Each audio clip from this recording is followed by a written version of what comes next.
for being with me on my channel. Before I start, just as I always do, I'd like to suggest that you subscribe to my channel, ring the bell, do whatever you need to do, jump up and down, scream and shout. Who cares? But join me anyway in this conversation. It's an interesting conversation I wanted to have because I came across two Guardian articles that talk about the same thing but in two different ways. So I thought I'd do this feed just to have a conversation with you about that. This feed also, even though this is a live feed, it will also be on my my other part of my channel, on my playlist, so you'll be able to find it. So some people will find it there, no doubt. Some people will look at it at this particular point.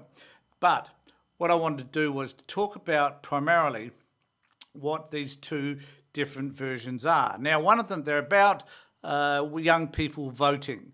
And one of the things that has concerned me for some time is whether young people are more progressive and whether they're more likely to vote for on the left of politics or they're more likely to vote on the right. And as my particular age group gets older, and well, when they die, then they're certainly not going to be able to vote, but certainly as we get older, are we going to become more conservative? There are more of us, but we are being overtaken by clearly younger people as we die away. So what impact does this have? Well, I noticed that in Europe, apparently it's had an outstanding and what I would consider perhaps a disastrous impact in terms of leaning further and further to the right. So the question really is, why is it that that would be the case in Europe? And is that different here in Australia? Well, I'm about to answer that question for you, according to these articles in The Guardian. And certainly I want to lend some of my commentary around why I think this may particularly be happening. So in this particular article in The Guardian, many young people are not xenophobic, but their lives are precious, says experts, amid crisis of housing and healthcare.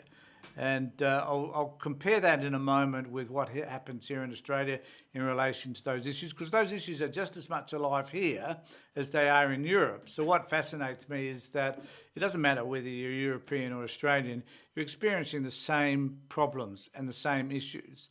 And maybe they have a different dynamic to them, though. Well, I believe they do here in Australia than what they do in Europe. So one person says, I voted for Wilders, and many of my friends did too.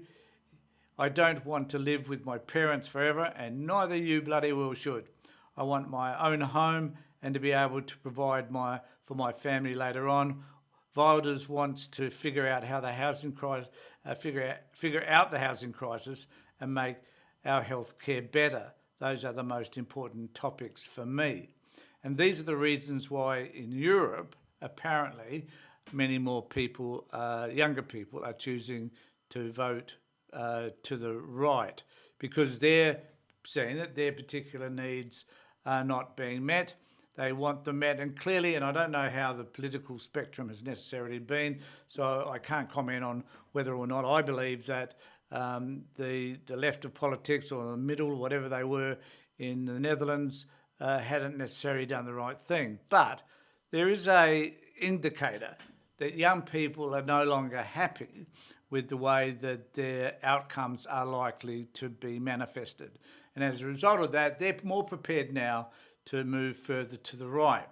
Now, the point that I want to make about this is that the right in politics in those countries is often rather extreme and is not tested. So they're offered, I guess, a proposal by the right wing as to, or Wilders' party in particular, what it is that they can offer them. But whether or not they will actually be able to do what they say is probably a completely different issue. So that's the way they're looking at it in Europe. Now, the other article that I thought was really interesting actually came from The Guardian as well. And this article is 5 months old, not that much, I guess, would have changed in that time. Young people, and so this is saying that young Australians, far less likely than parents to shift to the right as they age, this particular report says. Australians born after 1996 are the most progressive since the Second World War, with the coalition on track to tank in future elections if it can't appeal to younger voters, a new report claims.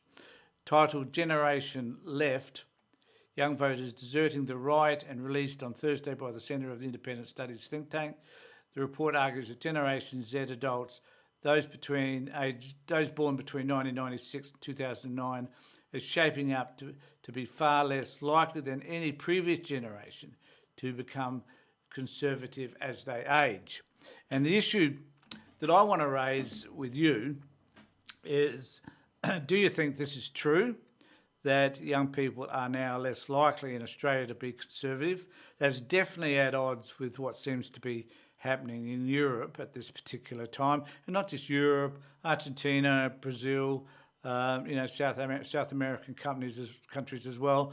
And we see a lot more happening now, of course, in the US in relation to Trumpism and so on. So it does seem to be this shift to the right. And in Australia, though, there is this push, I think, it seems to me, even before this report came out, that there is a push from the progressives, from the left in politics, and that push specifically is coming from younger people.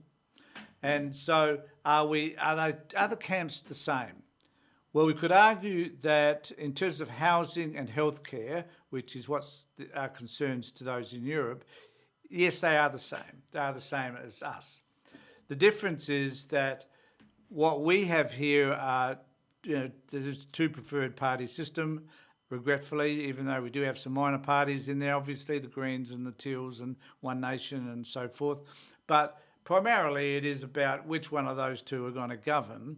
And the Liberal Party, the Conservatives in Australia, clearly have failed in this particular area of looking after young people. So in a sense, they've missed this opportunity about developing possible policies which are going to influence the way young people vote, particularly in terms of housing. Because here in Australia at the moment, there is a housing crisis, which this particular government, the Albanese government, is endeavouring to meet the needs in that area. And I don't know, I can't argue whether that has happened yet because it's only early days, but at least they're making the effort as much as the right is pushing back against all of those changes, and particularly given that the coalition very rarely would vote for anything that's proposed by the Labor Party.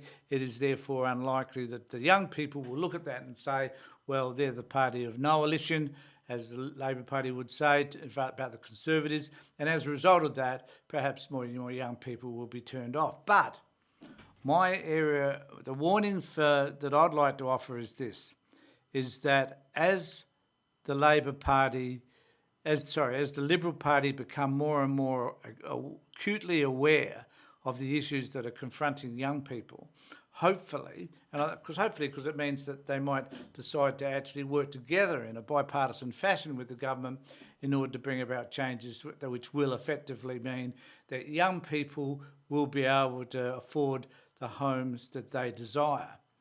In amongst that midst, though, we also have issues such as domestic violence and housing people that are escaping from family violence. And we also have a whole range of a plethora of other issues, including energy and climate change and a whole host of other things, which also impact young people, particularly climate change. And until the party gets on board with regard to climate change, not extreme right left as you would have with the Greens, even though I don't disagree with their policies, but you then have extreme right views which say that climate change is a hoax and all that sort of stuff. And the climate change is a hoax stuff does not fit with a lot of young people who are going to have to live through that period. Them and their children will have to live through periods of extreme climate conditions. So we need to think about politically where we rest in relation to young people. I don't believe we sit as they do in Europe, mainly because also our healthcare system is one of the best in the world. Most countries don't have a universal healthcare system. Countries like Sweden and some Scandinavian countries do, but there aren't all that many that work as ours does. But on the other hand, I'm the first to admit that ours certainly needs to be improved somewhat as well. particularly around dental and other services that need to be provided free of service. So what do you think? Do you think that young people particularly need to are shifting further to the right? Are they sitting to the left? Do you think the issues that young people have are likely to be met? And I guess that's my question to all of you. Let me know in the comments below. I will get back to your comments if you make any. And I just hope that in the meantime, you have a great weekend, as it is here in South Australia, a tremendous weekend. Look after yourselves, look after your family, and take care.